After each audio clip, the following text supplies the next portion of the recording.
Le concept d'arbre de vie a été utilisé en biologie, en théologie, en philosophie et en mythologie.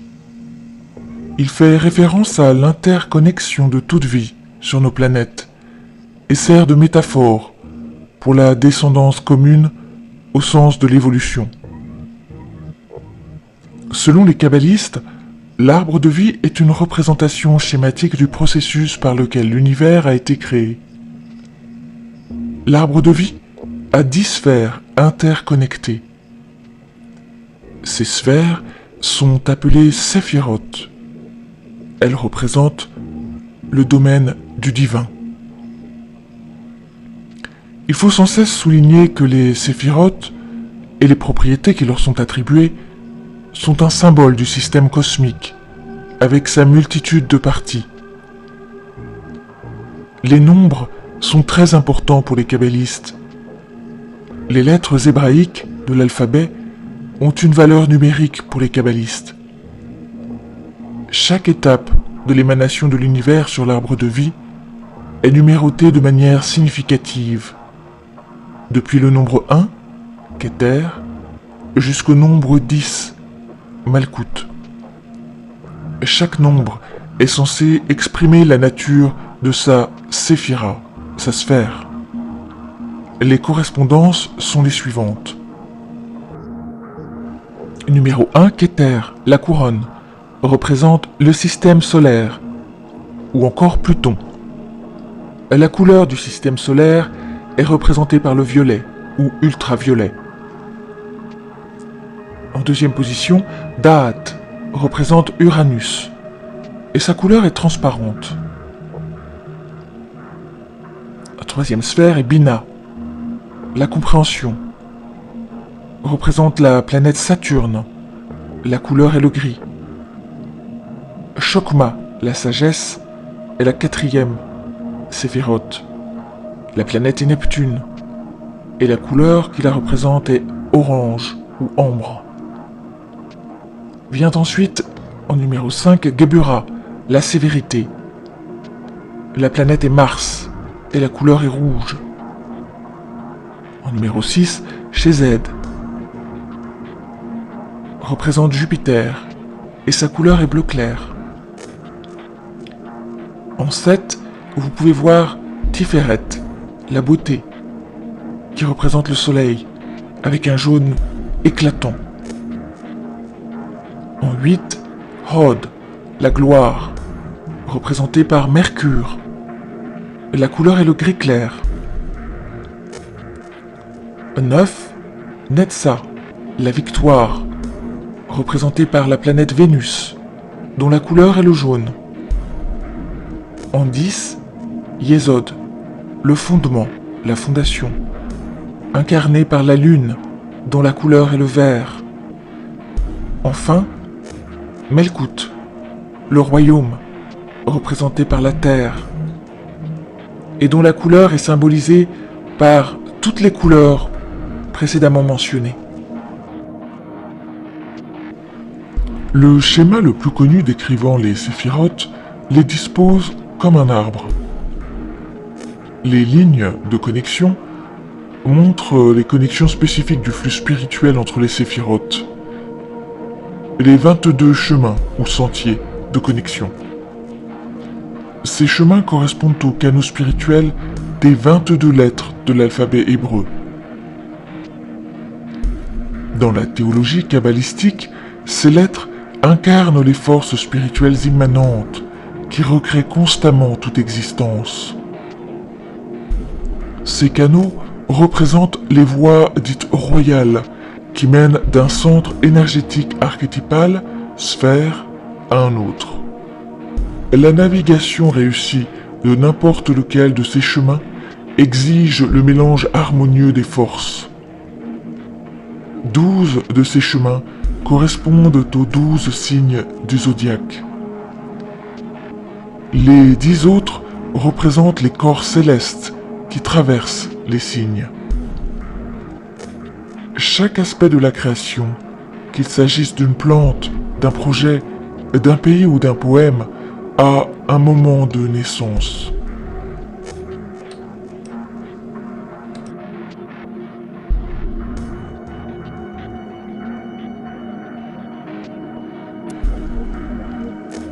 Une autre représentation schématique, appelée Igulim, dépeint l'arbre de vie métaphoriquement comme des cercles concentriques, rayonnant vers l'intérieur à partir de l'omniprésence divine environnante.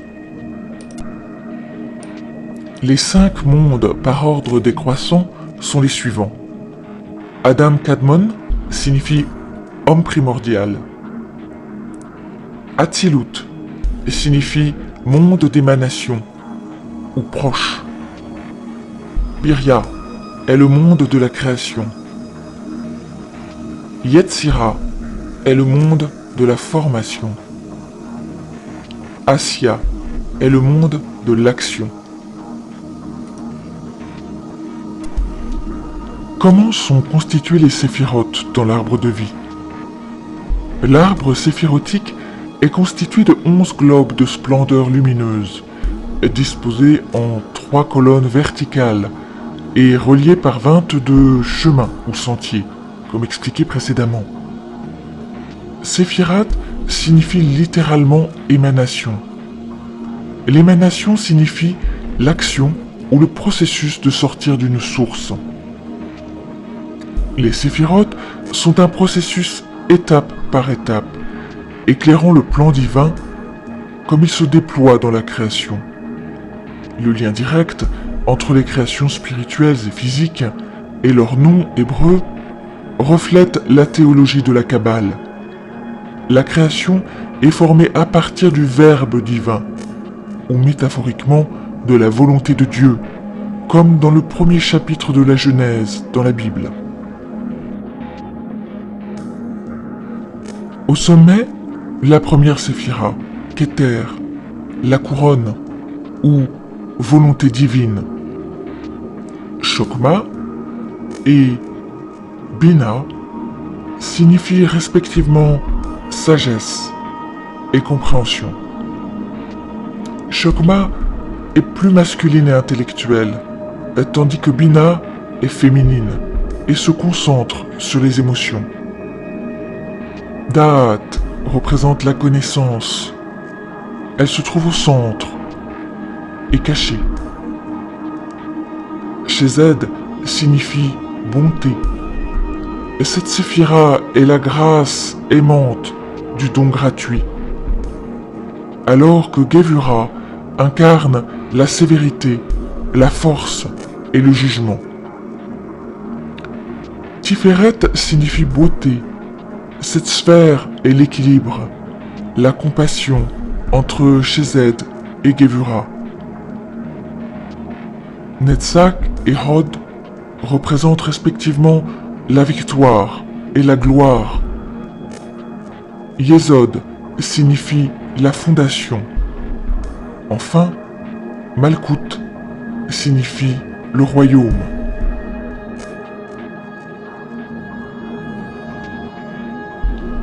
Si nous regardons attentivement l'arbre de vie, nous verrons que sa structure est composée de 3 colonnes.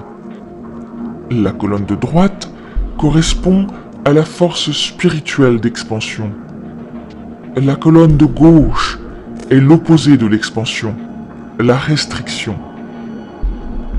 La colonne du milieu représente l'équilibre et la synthèse entre ces tendances opposées.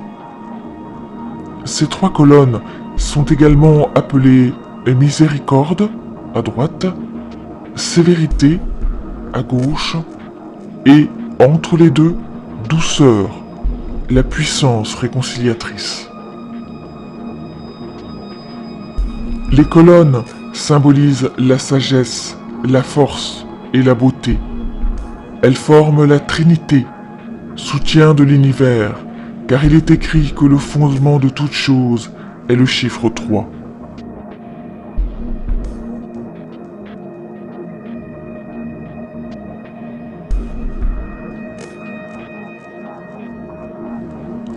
L'arbre de vie a également été décrit comme le péché d'Adam.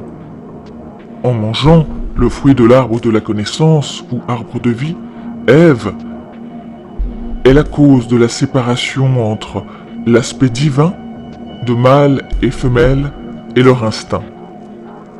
La tentation de la curiosité, initiée par le serpent, cet animal étrange qui invita Ève à découvrir ce qui était interdit, serait à l'origine du châtiment fatal, notre bannissement du paradis.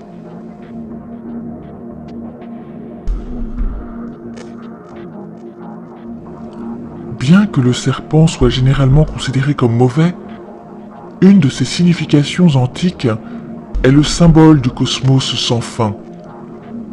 Il représente le flux de la vie et son énergie. Le schéma montre le voyage de l'énergie cosmique, montant et descendant, du haut vers le bas. Le mouvement ne va pas en une ligne droite, mais entoure et cerne en douceur ses obstacles et ses chemins.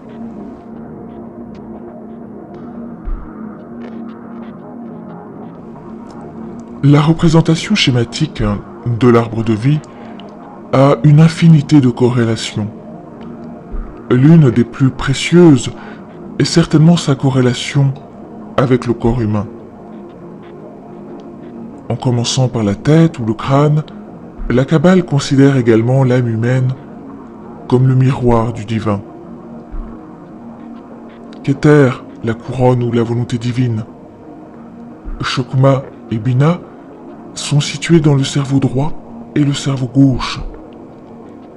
Da'at est situé au centre du cerveau. Shezed est le bras droit. Gevura peut symboliser le bras gauche. Et Tiferet, le torse humain. Netzach et Hod représentent respectivement les jambes droite et gauche. Yesod se trouve dans la région pelvienne. Et enfin, Malkout représente la bouche.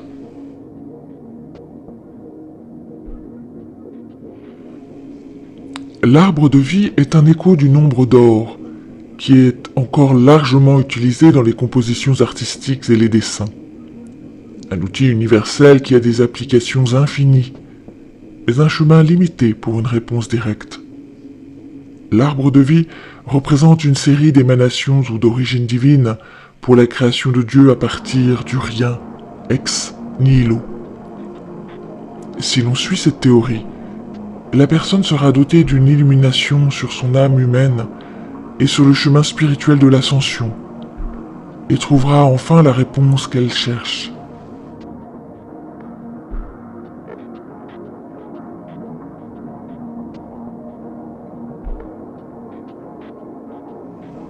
L'arbre de vie ne parle pas seulement des origines de l'univers physique, mais aussi de la place de l'homme dans l'univers.